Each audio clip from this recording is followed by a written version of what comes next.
My name is Cecilia, and I'm 32 years old. The day my parents died, I was sitting in a hospital waiting room with a paper cup of cold coffee in my hands, staring at a television screen that wasn't even turned on. They went together. A car accident on Route 9, 2 miles from the house they'd lived in for 31 years. The doctors said it was quick. I've been told that's supposed to be comforting. It wasn't. My sister Renata arrived at the hospital 40 minutes after I did. She was dressed like she'd come from a dinner party. Heels, lipstick, a blazer that cost more than my monthly rent. She hugged me once, briefly, and then spent the next hour on her phone in the corner. I told myself grief looks different on different people. I told myself a lot of things that week that turned out not to be true. The funeral was on a Thursday. Our extended family flew in from 3 different states. People brought food, flowers, condolences wrapped in careful words. I cried until I had nothing left to cry with.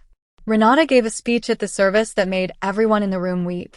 She was always the better speaker, the one who could perform emotion with a precision that looked exactly like the real thing. I stood beside her at the graveside and held her hand because I thought we were in this together. I thought losing them would make us closer. That was the last moment I believed that.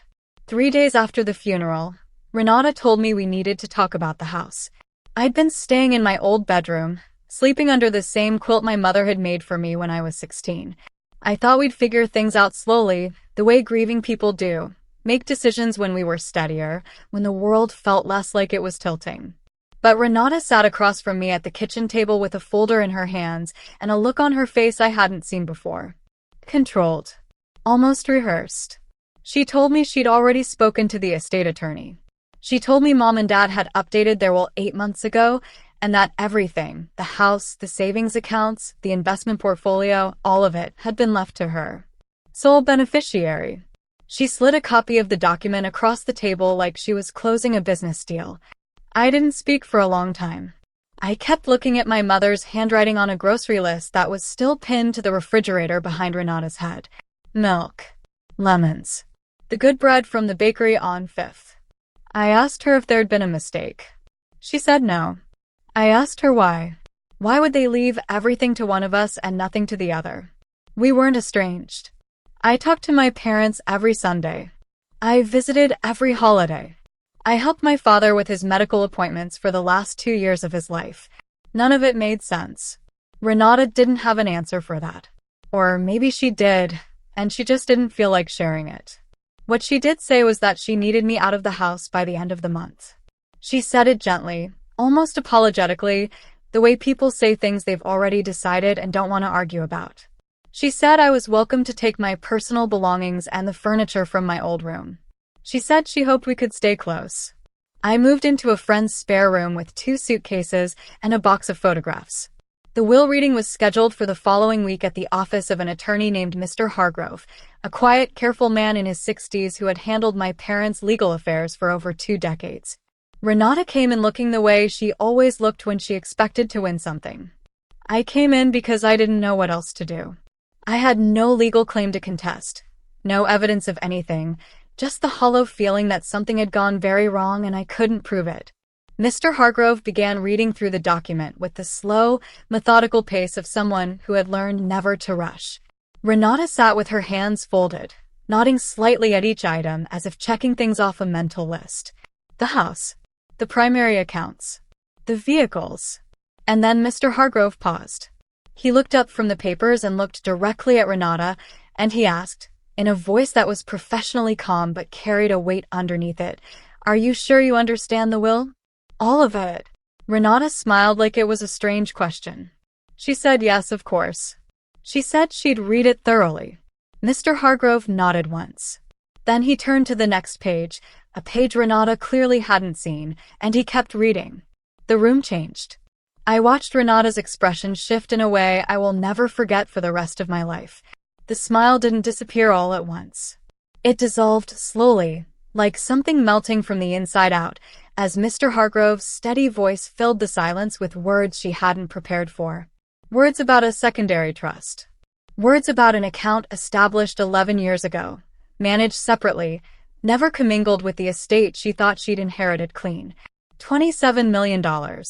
Hidden in plain sight, and left in its entirety to me.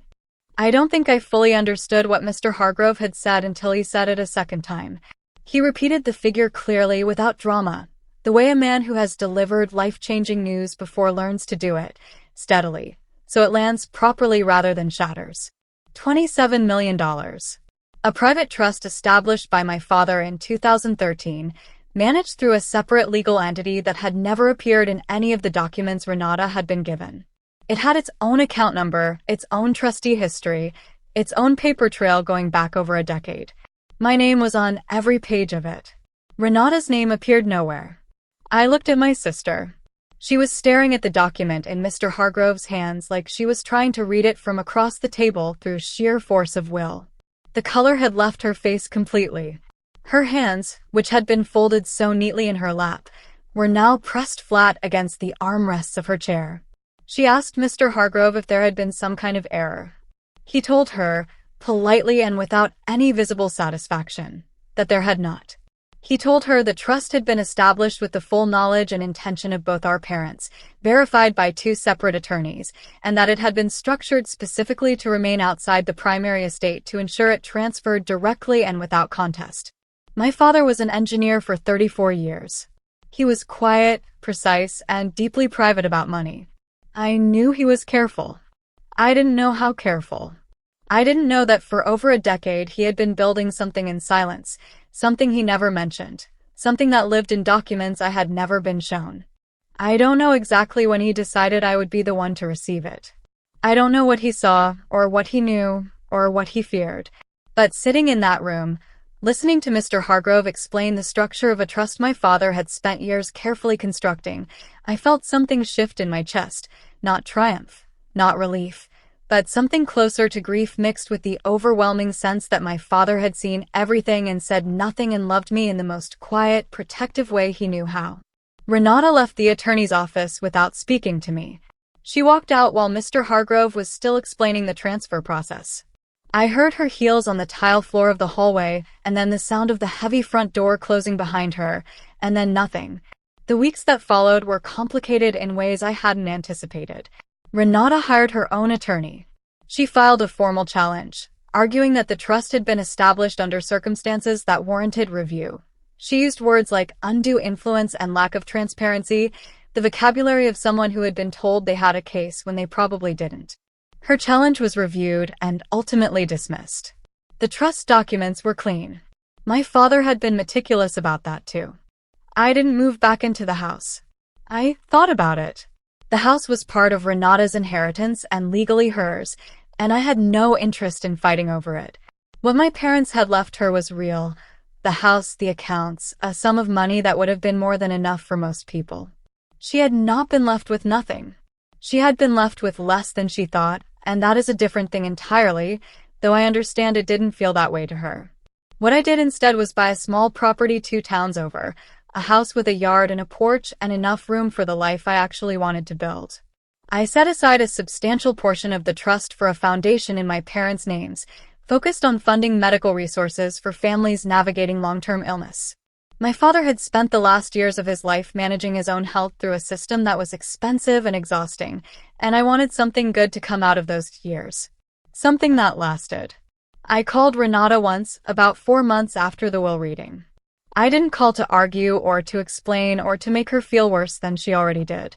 I called because they were our parents, and losing them was the biggest thing that had ever happened to either of us, and I thought maybe, underneath all of it, she might need to talk to someone who understood that the same way I did. She didn't answer. She hasn't called back. I think about my father often. About the version of him that sat down with an attorney in 2013 and made a decision he never told me about, that he carried quietly for 11 years. I wonder if he knew, even then, how things might unfold. I wonder if he was protecting me from something he saw coming, or simply making sure I would be okay no matter what happened. I'll never be able to ask him. That's the part that stays with me, heavier than the money, heavier than any of it, that the people who loved you most sometimes do it in ways you only get to understand after they're gone. I'm still learning to sit with that. Some days it's easier than others. But I'm still here, still standing, and I have a porch and a yard and a foundation carrying my parents' names into the world, and that, for now,